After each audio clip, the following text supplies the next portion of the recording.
সূরা আল মাআরিজের শেষ আয়াত, যে আয়াতে আল্লাহ সুবহানাহু ওয়া তাআলা বলছেন, "তাদের দৃষ্টি থাকবে অবনমিত, তারা হবে হীনতাগ্রস্ত।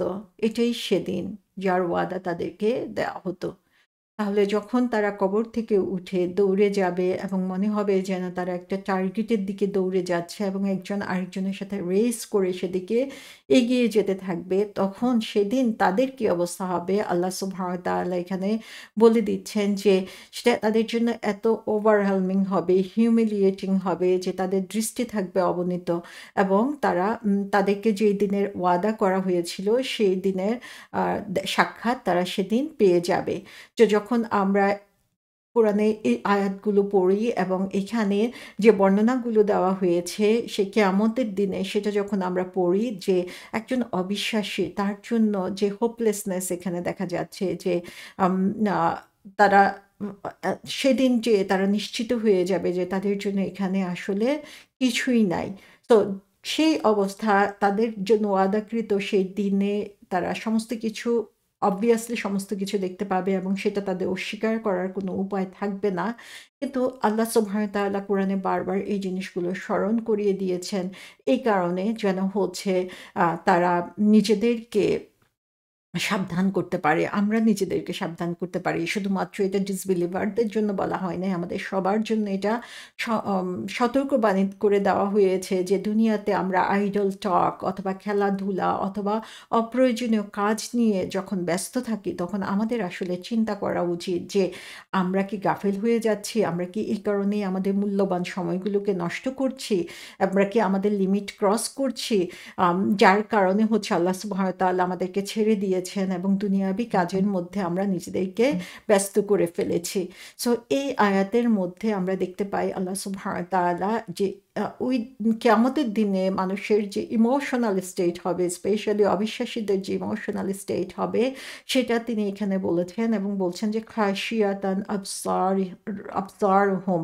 খাশিয়াতান শব্দটার অর্থ হচ্ছে কনসেনট্রেশন, মনোযোগ বা তাদের যে ভয়, তাদের যে হিউমিলিটি সেটা এখানে বলা হচ্ছে যে, এবং এখান থেকে আমরা দেখি যে তারা হচ্ছে ফিজিক্যালি সেখানে ওভারওয়েলমড হবে, ইমোশনালি তারা ওভারওয়েলমড হবে এখানে, যে তাদের মনে হবে যেন তাদের উপরে ভারী পাথর চাপিয়ে দেওয়া হয়েছে। আবসারুহুম, আবসারুহুম শব্দটার অর্থ হচ্ছে বাসির, বাসির শব্দটার মানে হচ্ছে দৃষ্টি। সো তাদের দৃষ্টি হবে আম আ নিম্নগামী, যে তারা নিচের দিকে তাকিয়ে থাকবে। আমরা যখন কোনো জায়গায় অপমানিত হই তখন দেখা যাবে, বা আমরা যেখানে নিজেরা স্বাচ্ছন্দ্য ফিল করি না বা মনে করি যে সেখানে আমার ফেভারেবল সিচুয়েশন নাই, আমরা অ্যাভয়েড করি আই কনট্যাক্ট করার জন্য। সেদিন অবিশ্বাসীদের অবস্থাটা হবে এরকম, যাদের দৃষ্টি হবে নিমিত, যে তারা নিচের দিকে তাকিয়ে থাকবে, কারণ সেদিন তারা লজ্জিত হবে, অপমানিত হবে এবং তারা বুঝতে পারবে যে তাদের অবস্থানটা কি। তারা সে ভয়ে রবের দিকে তাকানোর সাহস তাদের হবে না। সো তারা এত বেশি ভয় পাবে যে সেদিন সেই ভয়ের কারণে তারা উপরের দিকে তারা তাকাবে না। যে এটা অনেক সময় এরকম হয় যে মনে হয় যেন উপরের দিকে তাকালে আমি ধরা পড়ে যাব বা আই কনট্যাক্ট হলে আমি ধরা পড়ে যাব। সে কারণে আমি নিজেকে লুকিয়ে রাখার জন্য চেষ্টা করব। আল্লাহ মাফ করুক আমাদের সবাইকে। এবং সেখানে তারপরে বলা হচ্ছে আবসারুহুম তারহাকুহুম জিল্লাহ। সো এখানে তারহাক শব্দটা বলা হয়েছে। তারহাক শব্দটার অর্থ হচ্ছে আ রাহাকা থেকে এসেছে। আ রাহাকা বা রাহিকা থেকে এসেছে।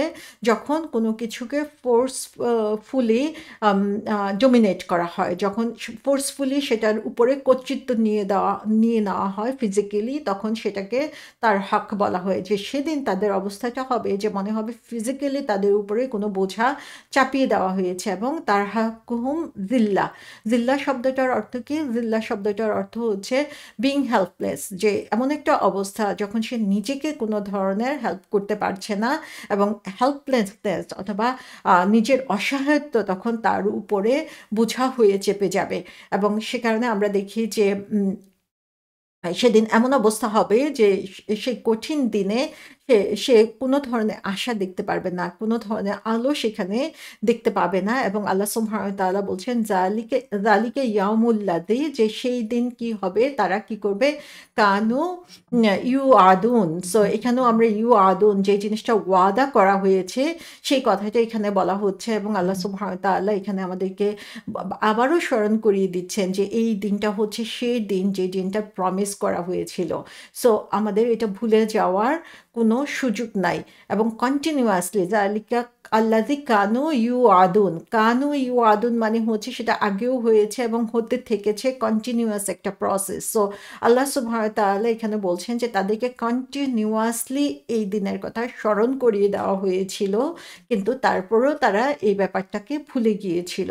সো আমরা সেই কঠিন দিনে যখন কাফিরদের হোপলেসনেসের কথা, তাদের সেই কঠিন অবস্থার কথা আমরা চিন্তা করতে পারি, তখন আমরা বুঝতে পারবো যে still we have some hope, still we have some time. আমরা যদি একটা দিনও বেঁচে থাকি, একটা বছরও বেঁচে থাকি, we have time to change ourself, reform ourself. আমাদের জীবনটাকে নতুন করে সাজানোর সুযোগ আছে। সেই কঠিন সময়ে সেই লজ্জিত অবস্থায় আল্লাহর সামনে আমাদেরকে যাতে দাঁড়াতে না হয়, আমরা যাতে এখনই রিপেন্ট করতে পারি, আমরা তওবা করতে পারি, এখন থেকেই আমরা যাতে আমাদের ভালো কাজগুলো শুরু করে দিতে পারি। কারণ আল্লাহ সুবহানাহু ওয়া তাআলা বলছেন যে আমি বারবার তোমাদেরকে প্রমিস করেছি, বারবার তোমাদেরকে এই কথাগুলো স্মরণ করিয়ে দেওয়া হচ্ছে। সো এখানে এই যে মেসেজটা, এই মেসেজটা একদিকে কাফেরদের জন্য আর একদিক থেকে ইমানদারদের জন্য। আল্লাহ সুবহানাহু ওয়া তাআলা আমাদেরকে বারবার এখানে স্মরণ করিয়ে দিচ্ছেন যে do not cross the line. তোমাদেরকে যা করতে বলা হয়েছে তার সেই লাইনের বাইরে, তোমাদের যে সীমানা দেওয়া হয়েছে সেই সীমানার বাইরে তোমরা যেও না। তোমরা এখনই চুজ করো তোমরা আসলে কিভাবে তোমাদের সময়টাকে ব্যয় করছো। এটা কি ভালো কাজে ব্যয় করছো, তোমাদের পার্সোনাল খুশির কারণে ব্যয় করছো, তোমাদের ফান স্পোর্টস এগুলোর জন্য ব্যয় করছো, তোমরা কি এই কারণে তোমাদের যে কোয়ালিটিগুলোর কথা বলা হচ্ছে সেই কোয়ালিটিগুলোর কথা গাফেল হয়ে যাচ্ছ, সেগুলো থেকে তুমি ভুলে যাচ্ছ, যে কারণে হচ্ছে তুমি দুনিয়ার মধ্যে নিজেকে ব্যস্ত করে ফেলছো। আল্লাহ সুবহানাহু ওয়া তাআলা আমাদেরকে এখানে স্মরণ করিয়ে দিচ্ছেন এবং খুবই কঠিন এবং খুবই কষ্টকর একটা পরিণতির কথা তিনি আমাদেরকে মনে করিয়ে দিচ্ছেন, যাতে আমরা হচ্ছে রিফ্লেক্ট করতে পারি, আমরা নিজেরা ভালো মানুষে পরিণত হতে পারি, আমরা ডে অফ জাজমেন্ট আসার আগেই নিজেকে প্রস্তুত করে নিতে পারি।